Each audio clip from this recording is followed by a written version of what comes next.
Assalamualaikum warahmatullahi wabarakatuh. Jumpa lagi bersama saya Ahmad Sepri di channel Anak Teknik. Kita masih di season yang sama ya, yaitu season dimana kita akan membuat sebuah kolam koi berukuran panjang 3,5 meter, lebar 50 cm dan tinggi 60 cm tanpa cetakan, yaitu dimana kita membuat plat satu-satu, kemudian plat itu kita rakit menjadi sebuah kolam.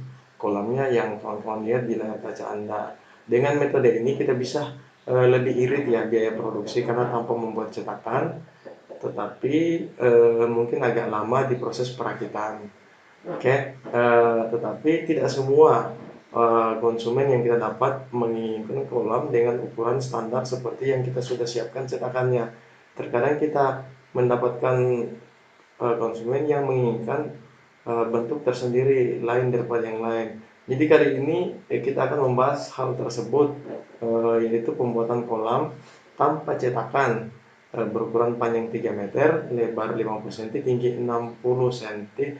Kolam ini adalah milik Ibu Eva di Banjarbaru, di rumahnya di depan bandara. Jadi makasih kepada Ibu Eva sudah percaya kepada Anak Teknik untuk membuat produk kolam tersebut. Oke, kita tanpa berlama-lama lagi, kita lanjutkan pembahasan sebelumnya yang sempat tertunda karena waktu ya. Yaitu di pembahasan sebelumnya kita sudah sampai di mana proses perakitan. Seperti yang kawan-kawan lihat di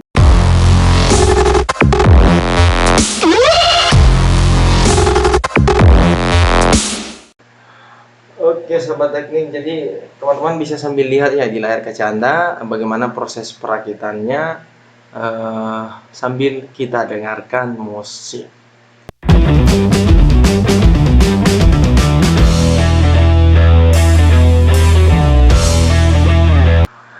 Jadi itu dia proses perakitannya kawan-kawan sahabat teknik ya. Mungkin kalau sekilas kita lihat dari video kurang paham ya, soalnya agak jauh karena paham sendirilah dalam proses pembuatan video ini nggak ada kameramen ya, jadi kameranya saya simpan di standing handphone. Kemudian saya merakit sendiri, otomatis kan kawan tidak bisa melihat secara detail, tapi nanti akan saya jelaskan proses perakitannya secara detail dengan menggunakan gambar 3 dimensi. Oke sahabat teknik, jadi penjelasan mengenai video sebelumnya kawan-kawan bisa lihat di layar ya. Jadi ini posisi berdiri ya. Kita balik ya karena videonya tadi terbalik model merakitnya, jadi kita balik. Kayak gini. Oke. Kita pertama kita rakit dulu, kita singkirkan dulu yang ini ya.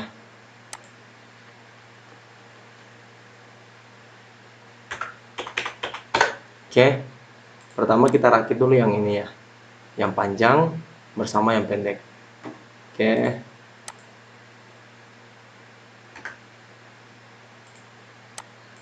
plat yang panjang ini kita rakit arah ke sini. Kita satukan dengan plat yang ada nih, yang samping ya.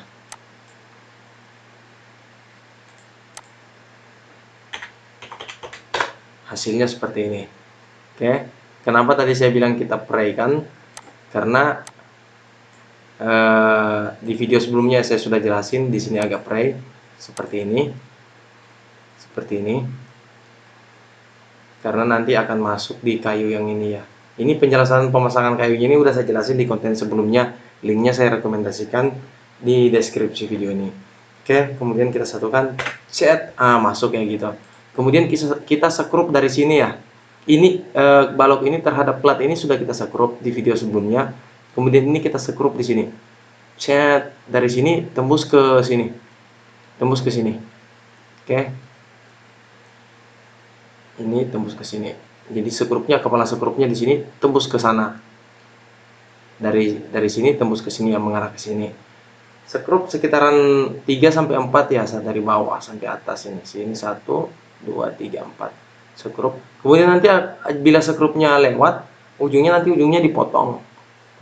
Usahakan dalam menyekrup jangan terlalu kencang sekrupnya ya, putaran bornya atau manual bisa juga, tetapi saya sarankan pakai bor ya, biar lebih cepat pekerjaannya. Sekrup ujungnya nanti akan lewat, ujungnya teman-teman silakan potong, tapi jangan terlalu melebihi dari plat itu, usahakan rata dengan plat. Oke. Kemudian kita lanjut pemasangan. Mau pasang ini juga duluan boleh, mau pasang plat ini duluan juga boleh. Di sini kita pasang dulu yang kecil ya, biar nggak kebanting-banting, biar nggak rebah ya. Sini juga kawan-kawan ada pre sedikit ya, kayak gini. Soalnya buat lengketnya balok yang ini. Oke.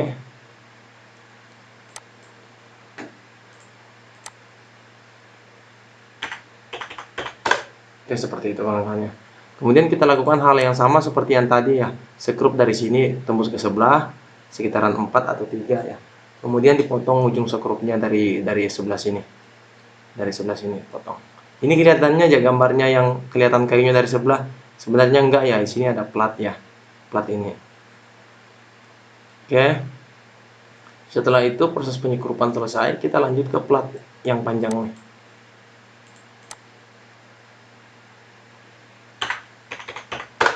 Seperti ini kawan-kawan. Oke. Setelah itu kita potong semua ujung sekrup yang tersisa. Oke, kita stop dulu sampai di situ dan kita lanjut ke video selanjutnya ya. Oke, sahabat teknik, jadi sekarang kita sudah di video selanjutnya ya, yaitu pemasangan plat di bagian sudut. Karena di bagian sudut itu agak kosong ya platnya. Mungkin teman-teman bisa lihat di layar kaca Anda. Bila teman-teman kurang paham dengan kondisi yang ada, nanti saya jelasin dengan menggunakan video 3D ya.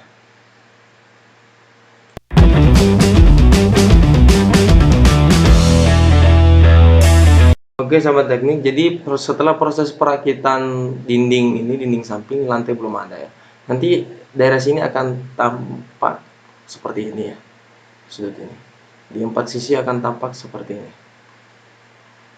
Sini juga ya. Ini ada kosong platnya ya. Kemudian ada sisa plat atau teman-teman bisa cetak platnya. Tapi kalau saya punya sisa plat ya. Jadi saya buat seperti ini. Platnya seperti ini ya. Kemudian plat tersebut kita pasang di atas.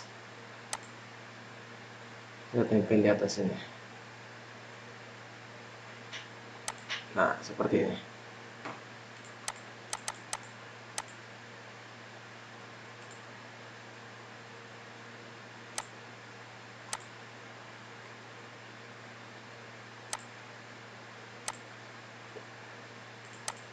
Oke, seperti ini kita tempel ya. Entah itu kawan-kawan gunakan lem lilin atau apa saja, yang penting dia ini nyambung lah. Kemudian ini tujuannya biar daerah sini ada platnya ya. Kemudian oke, 4 sisi kita tempel. Kalau saya sih banyakkan gunakan lem lilin kawan-kawan.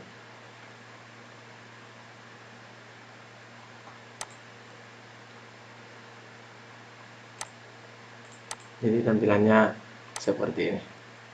Oke, ini masih pakai lem lilin. Nanti pada saat proses penyambungan plat, laminasi plat samping ini, kita laminasi di sudut, nanti ini akan tersambung dengan sendirinya. Karena kita laminasi lanjut sampai ke bawah. Kita lanjut dulu ke video yang ada ya. Oke, di layar kaca Anda terlihat ya proses pemotongan ujung sekrup ya. Yang sisa ujung sekrup yang tersisa. Kita potong. Kemudian kita lanjut ke proses gerinda sudut menggunakan mata gerinda P16 atau mata gerinda fleksibel. Saya nggak perlu jelasin mata gerinda P16 itu kayak gimana, teman-teman sudah lihat ya di konten sebelumnya.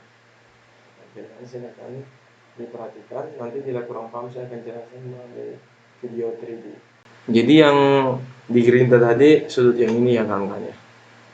Sudut yang ini. Oke. Yang di gerinda tadi sudut yang ini. Kita bulatin di sini sekitaran radius 1 cm, jari-jari lengkungannya ya. Ke bawah sini kita bulatin, set. Jadi kan akan ketika proses gerinda sudut ini akan timbul suatu masalah yang kawan-kawan pasti tidak tahu mau diapakan ya. Ketika proses penggerindaan ini, nanti kayu ini akan kelihatan. Itu loh gimana akhirnya platnya putus ketika dibulatin di sini. Plat ini akhirnya nggak ketemu sama plat yang di sini. part di sini nggak ketemu sama yang di sini, ya nggak ada masalah, yang penting dibulatin dulu. Toh nanti kita akan laminasi. Tujuan di gerinda ini dibulatin supaya mat 300 itu enak melengkungnya. Oke. Mat 300 enak melengkungnya.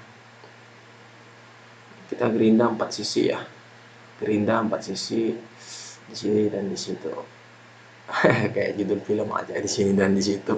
Oke, sahabat teknik, sampailah kita di mana proses pemasangan plat lantai. Tadi pengangkatan plat lantai lupa saya video ya. Jadi ini proses pengangkatan, kita nggak pakai sekrup lagi, tetapi saya pakai staples tembak ya. Soalnya kalau mau pakai sekrup berarti kita dari dalam ya nyekrupnya, maka kotaknya kita harus balik. Tapi karena membaliknya agak rumit ya, agak susah karena cuma sendiri, nanti terbongkar.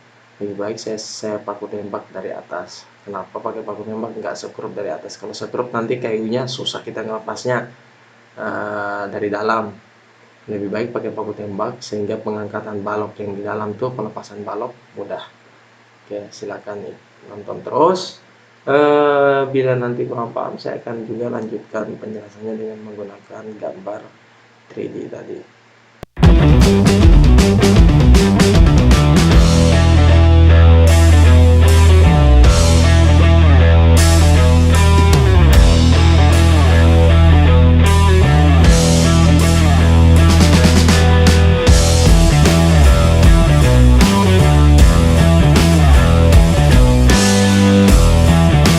Oke sahabat teknik, jadi ini dia ya penjelasan dari video sebelumnya.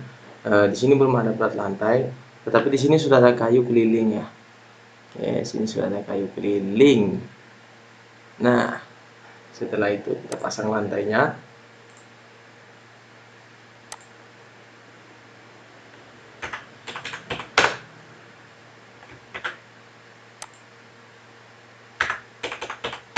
Nah, seperti itu kawan-kawan ya. Akhirnya platnya sudah duduk ya. Ini nggak kelihatan kayaknya ya, begini seperti ini mungkin.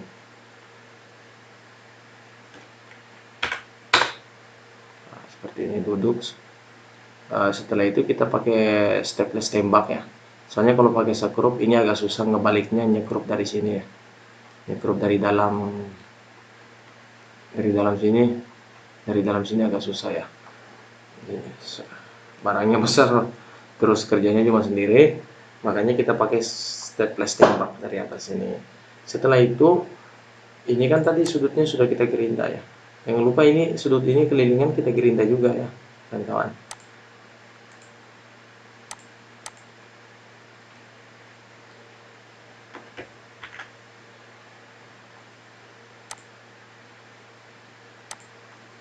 Sudut ini kita gerinda juga ya, sit gerinda sampai radius jari-jari seperti biasa 1 cm, lingkaran sini dan lingkaran sini kita gerinda sampai kayunya kelihatan, nggak ada masalah.